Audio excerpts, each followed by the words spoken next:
বুঝছো না বিষয়টা?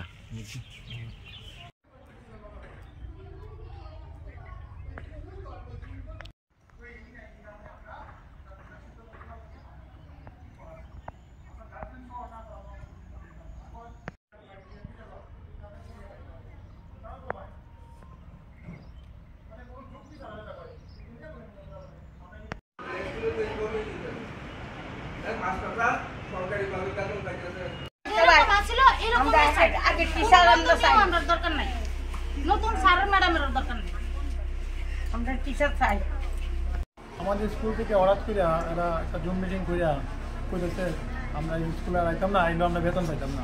তা আমরা দীর্ঘদিন ধরে ব্যক্তিগত আমি 23 বছর ধরে এই স্কুলের সঙ্গে কাজ করছি, এই স্কুলের সঙ্গে জড়িত একদম শুরু থেকে। হ্যাঁ, এই স্কুলটা কীভাবে তৈরি থেকে শুরু করে প্রথমে ক্লাব করে আসছিল, আমরা ক্লাবের সদস্য, ক্লাবের সাইকেল রয়েছিলাম এখানে। হ্যাঁ, এই আমরা স্কুল এই ভূমিটা এই আটপি লিভিং সংস্থা নামে নাম করি, বেদবিদ্যা মহাপীঠের নামে। হ্যাঁ, দান করে একটা স্কুল করতে যাতে কেন হয়, সুন্দর করে বাচ্চারা পড়তে পারে এলাকায়। তার বিনিময়ে আমরা এখানে একটা কাজ পাইছি, সত্যি কথা এটা। তাই এখানে তো প্রায় 23 বছর ধরে এই স্কুলটার সঙ্গে আমি জড়িত, কিন্তু হঠাৎ করে তারা একটা এই পরীক্ষার মতন একটা তারা নিয়ে আসে, এরা কয় আমরা বাদ। হ্যাঁ, কিন্তু আমার দেখা যায় এটা পরীক্ষার রেজাল্টে কোনো আমরা কপিও পাইলাম না, বা আমাদের বাদের কোনো কপিও পাইলাম না। আমরা কালকে যদি স্কুলে আইতাম শুধু একটা মৌখিক একটা জুম মিটিং করে কইতেছে আমরা আইতাম না। কি কারণে কোনো প্রপার কোনো ইয়ে নাই। কারা জানাইছে আপনারা? এই আগরতলা কোঅর্ডিনেটর শব্দ পুলক এই আমার ডিস্ট্রিক্ট কোঅর্ডিনেটর পুলক ভট্টাচ মহোদয়, আর এখানে আছে আমাদের স্টেট কোঅর্ডিনেটর শুভেন্দু বিকাশ দত্ত মহাশয়। তারা দুজনে আছে, একজন আছে এই নাকি একজন আছে মহিলা। কয়জন টিচারে আপনারা বাদ দিছে? 6 জন টিচার। তা আমাদের কি অপরাধ? আমার তো সত্যি কথা কিন্তু আমাদের যত 23 বছর বুঝে নিত আমার যৌবনটা শেষ পুরাই এই স্কুলটার স্থলে দান করিয়া, মানে সময় দিয়া। আমার সার্টিফিকেট আছে মন্টেসরি, আমি মন্টেসরি সার্টিফিকেট পর্যন্ত জোগাড় করছি এই গেছে 24 ইয়ারে।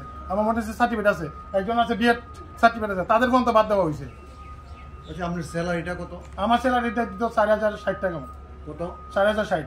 কিন্তু আমরা এটা সন্তুষ্ট ছিলাম না, আমার স্যালারি কোনো প্রয়োজন না, আমার যা স্যালারি আছে তার আমরা এই কাজ করতে রাজি। মানে আর বুঝি সেবা, এটা আমরা সেবা করতে পারছি, আমরা কিন্তু সেবা করতে রাজি। কিন্তু তারা যেন এটার থেকে আমরা তত বছর ধরে আমরা বঞ্চিত করবো, কিন্তু আমরা আশা করতেছি না। এটা আমি খুব ব্যথিত এবং খুব আমি মর্মাহত, মানে এইরকম ডিসিশন নেওয়ার জন্য তাদের। আমি জানি না নতুন কমিটি, আমার ব্যক্তিগতভাবে আমি 23-24 বছর ধরে স্কুলের সঙ্গে জড়িত। আগরতলা কমিটি 6 কমিটি আমি দেখছি প্রথম থেকে। আমাদের দেবব্রত মণিকে আমরা অয়েল টিভির মাধ্যমে স্কুলগুলি শুরু করছি, আমরা প্রতিটা গ্রামে গ্রামে কাজ করতে গেলাম। শুধু এই গ্রামে তো আমি কাজ করছি এমন না, আগরতলা যে মেন স্কুল আছে, বিবিএমটির যে মেন স্কুল আছে এখানে আগরতলা, আমাদের রবিশঙ্কর বিদ্যা মন্দির, সেই স্কুলটা যে জঙ্গল আছে জঙ্গলকে পরিষ্কার করছি। এই জঙ্গল আমরা অয়েল টিভি ফুলাকে পরিষ্কার করে স্কুলটা দাঁড়া করছি। আজকে স্কুলটা দাঁড়া করছি, ও না আবার এই স্কুল থেকে বাদ দেওয়া, মানে আবার আমি কি করবো, পুরো আগে বাদ দেবো।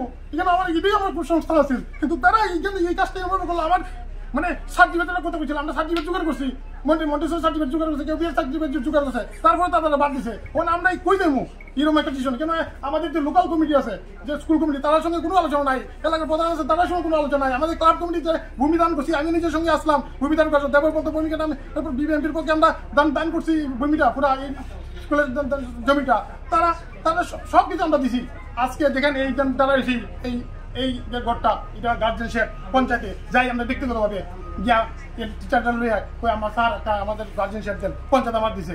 এখানে এই দেখতেছেন ওয়াটার ট্যাঙ্ক, এটা পঞ্চায়েত দিছে, সব পঞ্চায়েত দান করছে। এটা এখানে মাঠে এখানে দেখেন মাটি পালাইছে, সব পঞ্চায়েত দিকে। আমরা গিয়া সবসময় যা মানে স্কুলটা কিভাবে উন্নত করে আমরা কি দাবি জানি, কিন্তু আগরতলা কমিটি তো যারা তারা বুঝতেছে না কিভাবে স্কুল উন্নতেছে। তারা আমরা মানে কি সাহায্য করতে করছে, একটা রুম দিতে, তার রুমও ব্যবস্থা করতে, তাহলে আমরা 8 পর্যন্ত আপডেট হয় স্কুলটা, কোনো সমস্যা থাকে না। কিন্তু তারা রুমও দেয় না। কিন্তু ত্রিপুরায় যে আমাদের স্কুলের যেমন স্টুডেন্ট সংখ্যা বেশি, প্রায় 300-র উপরে, কিন্তু অন্যান্য স্কুল যেগুলো ত্রিপুরা আছে স্টুডেন্ট সংখ্যা কম, কিন্তু তাদের বিল্ডিং আছে তাদের কেন, কিন্তু স্টুডেন্ট নাই।